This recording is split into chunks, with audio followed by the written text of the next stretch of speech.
So we're trying to look at what could be moral consequences of calculation. We do calculations all the time in our lives or at work.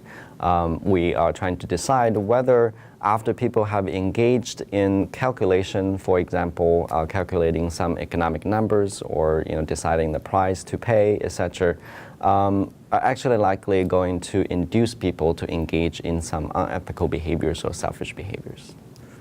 We did a number of experiments. In one of those experiments, we simply asked individuals to engage in some mathematical problems. We took some of these problems from a GRE or GMAT test. Then we followed these tasks by having people engaging in what we call a deception task, which is basically a simple decision-making task that gives individuals an opportunity to lie or cheat. What we found is that in those tasks, if people have engaged in some calculations before, they were more likely to lie and cheat compared to if they have not engaged in any calculation.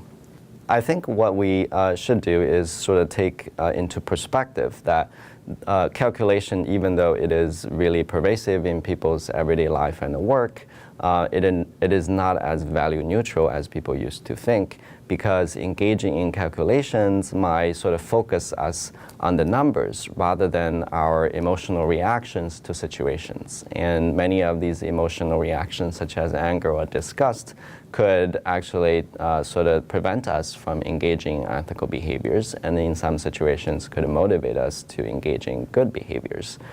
So we're certainly not claiming that we should not calculate. What we should also do, as many of the business school sort of have focused on, is to try to sort of educate and maybe perhaps having students learn about the consequences of their moral emotions and how to regulate these emotions.